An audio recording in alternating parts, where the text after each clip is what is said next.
As camp counselors, Carl and Dave had undergone training for handling strangers in the wilderness, a precaution for situations just like this.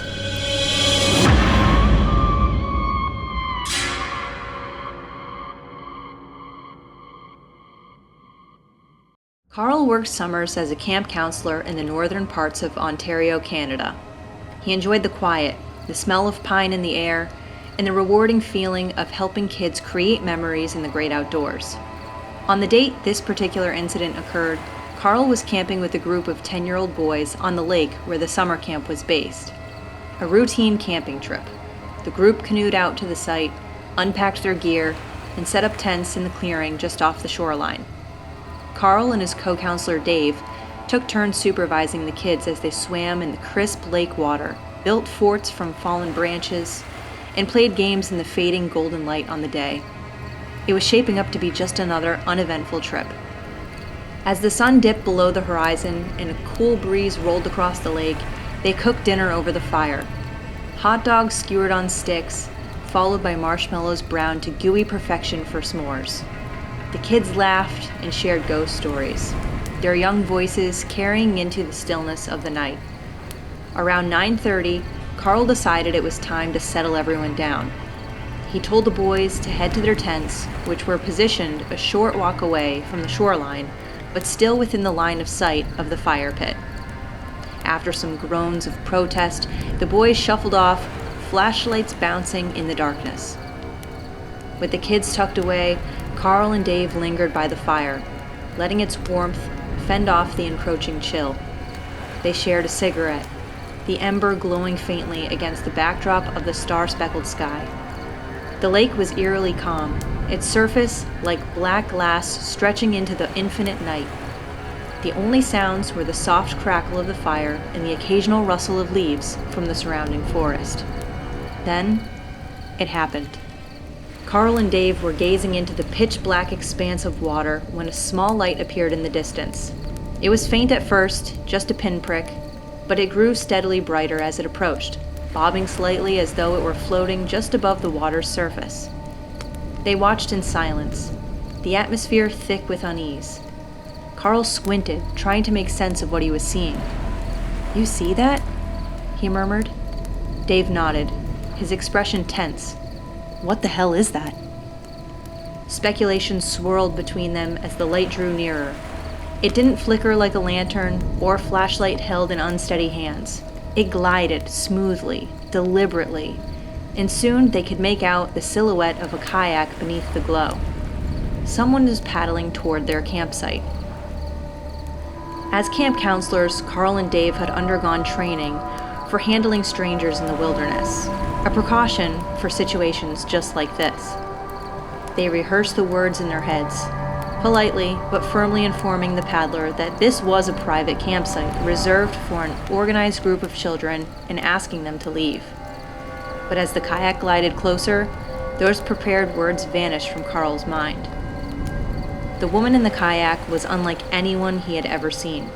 She looked ancient, her gaunt frame hunched forward as she paddled with slow, deliberate strokes. Long wisps of gray hair trailed behind her, some of it dragging in the water. Her skin was rough and leathery, pulled tight over her sharp cheekbones and hollow eyes that seemed more shadow than pupil. When she finally came close enough to the firelight to illuminate her face, Carl had to suppress a shudder. Her eyes locked onto his with an unsettling intensity, and her lips parted in a jagged, toothless smile. "Are all your children safe in bed?" she asked, her voice raspy and faint, as though it hadn't been used in years. She raised a gnarled hand and pointed towards the tents. Carl froze. He couldn't think of a response. Something about the question, so simple yet so strange, sent a chill crawling up his spine. They're fine," he stammered finally, his voice uneven. But you need leave. This is a private campsite." The woman's smile widened, and for a moment it seemed her hollow eyes gleamed with satisfaction. "That's good," she murmured. "Just as expected for this time." Then, without another word, She turned her kayak and paddled off into the darkness, the light on the front of her vessel disappearing as quickly as it had come. Carl and Dave stood in stunned silence, their minds racing to process what they had just witnessed. Who was she? What was she doing here in the middle of the night? And most disturbingly, why had she asked about the children? Their instincts kicked in. They grabbed their hunting knives from their packs and checked on the kids, finding all of them sound asleep in their tents. The counselors then returned to the fire and sat with their knives at the ready, staring out at the dark lake and whispering theories to each other to explain the unexplainable.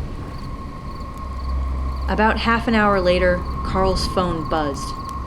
The phone made him jump, and he fumbled to pull it from his pocket. It was a text from Carrie, another counselor leading a similar camping trip on the opposite side of the lake. The message read, "Hey Carl, stop screwing with us. This isn't funny. My kids are really creeped out." Carl's heart dropped. He immediately called her, his hands trembling as he held the phone to his ear. When she picked up, her voice was sharp with frustration and fear. "What do you mean, screwing with you?" Carl asked, his voice cracking. Carrie sighed, exasperated. "One of my kids opened their tent and saw a woman standing by the shore. She had long hair and her arms were outstretched, like she was, I don't know, waiting for something. The kids are terrified, Carl. If this is some kind of joke..." "It's not a joke," Carl interrupted, his voice urgent. "We just had a woman come to our campsite. She asked if the kids were safe and then paddled off. Carrie, this isn't me messing around. You need to keep an eye out." There was a long pause on the other end of the line. When Carrie finally spoke, her tone was hushed, almost trembling. "What did she look like?" Carl described the woman, the gray hair, the leathery skin, the hollow eyes. The line went quiet. "That's her," Carrie whispered. They spent the rest of the night on high alert, hardly daring to close their eyes. The woman never returned, but the unease lingered long after the sun rose, bathing the lake in warm, reassuring light. To this day, Carl can't explain who she was, what she wanted, or why she had appeared to them on that chilling night. But one thing is certain, the memory of her hollow eyes and haunting words still sends a shiver down his spine. Thanks for listening. If you would like to hear more stories like this in the future, please consider subscribing.